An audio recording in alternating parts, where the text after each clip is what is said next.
Assalamualaikum warahmatullahi wabarakatuh. Teman-teman, apa kabarnya?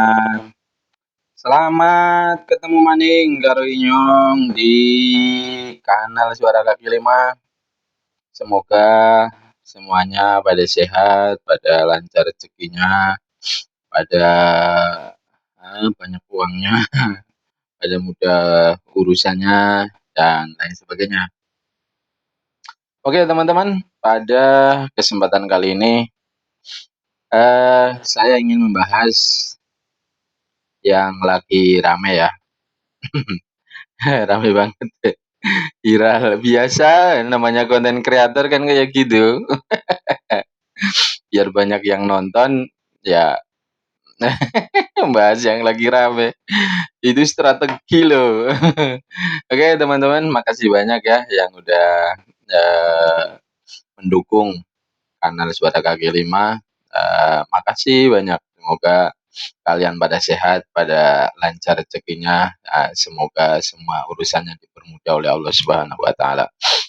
Eh, ini kan lagi ramai banget ya masalah kepala sekolah yang kemudian dimutasi oleh oleh gubernurnya ya, kalau bupatinya loh, gubernurnya itu. Ada kepala sekolah intinya yang dipidanakan oleh orang tua wali murid karena gara-gara mendisiplinkan anak didiknya yang ketahuan merokok di sekolah gitu. Gimana ya menyikapinya? Guru itu ya, pertama guru itu menurut saya memang dilema banget gitu. Satu sisi biasanya seorang guru itu punya karakter, punya jiwa. Kalau melihat anak didiknya ya nakal ya ingin didisiplinkan gitu. Artinya itu guru yang masih bagus. Bayangin kalau guru itu sudah masa bodoh. Mau anak didiknya nakal, mau merokok, mau ndak masuk dibiarin. Coba gimana perasaannya orang tua wali murid kalau seandainya anak didiknya di sekolah itu merokok, bolos, dibiarin, nggak pernah diperhatiin sama gurunya gitu. Coba gimana rasanya gitu. Lah sekarang ini anak merokok di sekolah, gitu kan. Yang notabene tentu sekolah tidak akan ada aturan membolehkan merokok di sekolah, itu nggak ada bagi siswa gitu. Merokok itu nggak ada. Itu udah aturan, mau tertulis mau tidak tertulis, siswa itu kalau di sekolah ya dilarang merokok gitu kan. Kalau sudah di luar sekolah kan sudah tanggung jawabnya, bukan tanggung jawabnya guru gitu, tanggung jawabnya orang tua. Artinya kayak gini, anak itu di samping itu adalah tanggung jawab orang tua, tetapi dalam skala kehidupan berbangsa, karena anak itu dididik di sekolah atau di lembaga-lembaga pendidikan, maka ketika anak itu berada di lembaga pendidikan, maka itu menjadi tanggung jawab orang-orang yang berada di situ, gitu. Kalau di lembaga pendidikan ya para guru. Berarti ketika dia berangkat sekolah, secara apa sih namanya ya, moral, itu orang tua itu sudah menyerahkan kepada guru tanggung jawab untuk mengawasi, untuk mendidik, untuk membina, itu di jam-jam itu diberikan kepada sekolah. Makanya pemerintah itu memfasilitasi itu dengan menyediakan guru-guru yang berkompeten. Supaya apa? Supaya anak bangsa ini terbentuk dengan baik gitu. Seperti itu. Hanya saja di kemudian hari, ya namanya anak sekolah kan ada yang tertib, ada yang tidak tertib gitu kan, ada yang nakal, ada yang tidak nakal gitu. Nah, yang nakal-nakal inilah ya tentunya guru dan tenaga-tenaga pendidik dan pembantu-pembantu yang ada di sana berupaya supaya anak-anak ini bagaimana caranya didisiplinkan supaya kelak menjadi anak yang baik. Kan upayanya seperti itu gitu. Eh, ya dilemanya, permasalahannya di situ. Ketika guru itu punya apa namanya, punya naluri untuk mendisiplinkan anak didik itu, di sisi lain kadang-kadang tindakan-tindakan guru itu harus berbenturan dengan undang-undang, itu ya masalahnya, ini yang repot gitu kan. Iya, berapa banyak guru yang dipenjara gara-gara ya mukul muridnya gitu. Saya ingat dulu ada teman saya, dia kan guru di sebuah lembaga pendidikan informal ya. Murid ini anu banget, bandel banget. Karena dia di situ diasramakan, artinya kalau orang tua itu datang berarti sudah menyerahkan sepenuhnya untuk dididik supaya anak ini menjadi anak baik gitu. Karena bandel, dinasihati pertama 1 kali, 2 kali ndak kena, akhirnya dilakukan tindakan tegas. Dipukul lah mungkin, tor gitu. Orang tuanya nggak terima, anaknya ngadu kepada orang tuanya, kan dia langsung pulang. Orang orang tuanya nggak terima, diadukanlah ke polisi. Di penjara tuh temanku, masuk penjara berapa minggu ya di penjara, pokoknya masuk penjara. Ini kan kasihan sekali, akhirnya setelah itu ya anaknya nggak mau lagi belajar di situ.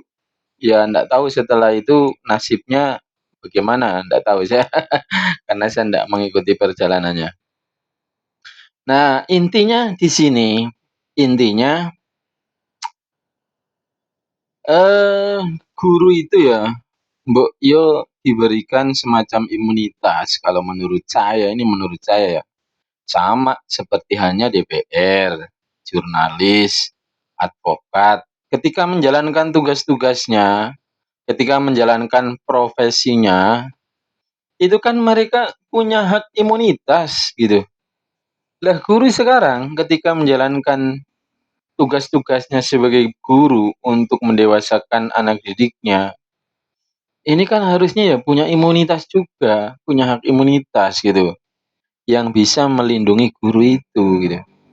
Ya coba bayangin sekarang ada seorang anak merokok di sekolah,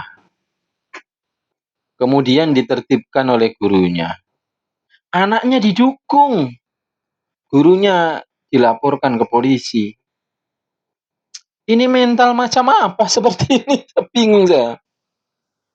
Terus terang, saya punya anak, eh, namanya anak-anak ya, anak itu kalau pagi itu kan berangkatnya kadang eh, agak agak ini agak lambat-lambat lah gitu. Ada anak-anak yang seperti itu agak lambat gitu. Kadang-kadang diantar ke sekolah karena di rumah itu suruh mandi ya nanti sampai waktunya itu mepet sehingga kadang-kadang ada waktu eh, anak saya ini lambat masuk ke sekolah. Harapan saya itu punya harapan kalau anak ini masuk, saya bilang sama Pak gurunya, "Pak guru, kalau anak saya pas masuk sekolah itu lambat, mbok yo diberi sanksi gitu. Ya misalnya ndak mau mukul, diberikan minimal diberi sanksi yang mendidik ya, suruh bersih-bersih lah, suruh bersih-bersih kelas, bersih-bersih halaman. Itu kan suatu pendidikan menurut saya gitu." Ternyata enggak, katanya takut dipenjara. Katanya itu takut dipenjara gurunya gitu. Karena takut nyalahi undang-undang gitu nanti di penjara. Akhirnya apa? Anak ini sesuka hatinya jadinya. Orang lambat aja nggak pernah kena sanksi. Ya udah, besok lagi disuruh sekolah, lambat-lambat terus gitu. Ya, jadi ada dampak negatifnya itu ketika guru itu terbentur dengan undang-undang tertentu, guru itu jadi takut untuk mendisiplinkan anak-anak yang nakal itu gitu. Eh, oke teman-teman, mungkin nggak perlu panjang lebar ya. Kalau menurut saya tindakan yang sudah diambil oleh kepala sekolah tadi yang berada di Lebak ya kalau nggak salah ya, Banten itu ya, di Banten.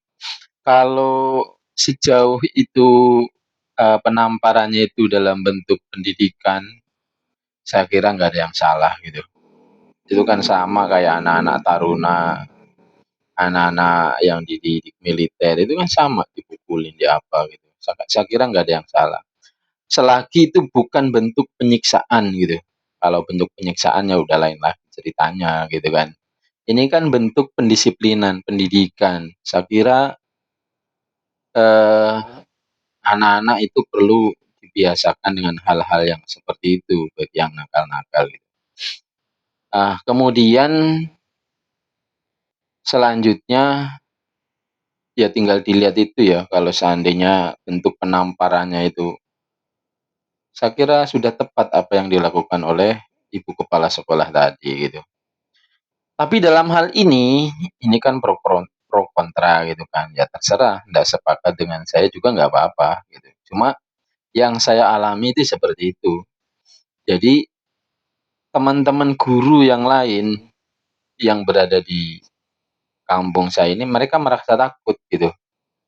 Jadi kalau ada siswa nakal itu ya udah biarin aja nggak usah ditegur, nggak usah diapa. Oh kalau ditindak, didisiplinkan, justru kita yang salah, kemudian ujung-ujungnya masuk penjara gitu kan. Akhirnya guru hanya satu bisa menasehati, dua kali dinasehati, tiga kali dinasehati tidak bisa, tetap akhirnya yang keempat kalinya dikeluarkan. Biasanya seperti itu. Nah kalau sudah dikeluarkan, terus yang rugi siapa? Orang tua atau siapa? Kalau seandainya anak ini dikeluarkan dari sekolah, biasanya anak-anak yang sudah bermasalah kemudian pindah ke sekolah berikutnya. Sekolah berikutnya agak risih kadang-kadang itu mau menerimanya. Tinggal dilihat-lihat gitu. Ini orang pindah kenapa? Kasusnya ada apa? Biasanya sekolah-sekolah lain kayak gitu yang mau menerima siswa pindahan dari sekolah sebelumnya gitu. Oke, teman-teman. Mudah-mudahan ini menjadi perhatian pemerintah lah, supaya bagaimana caranya para pendidik juga bisa melaksanakan tugasnya dengan tenang tanpa dihantui ketakutan-ketakutan seperti itu. Kemudian anak-anak bangsa kita tetap bisa menjadi anak bangsa yang baik dengan mendapatkan porsi pendidikan baik itu eh, mental apa baik itu spiritual maupun apa sih namanya ini bingung aku ngomong dengan bahasa-bahasa yang bagus. Oke lah, pokoknya itu. Teman-teman, makasih banyak semuanya yang sudah nonton ya. Oke, saya akhiri. Assalamualaikum warahmatullahi wabarakatuh.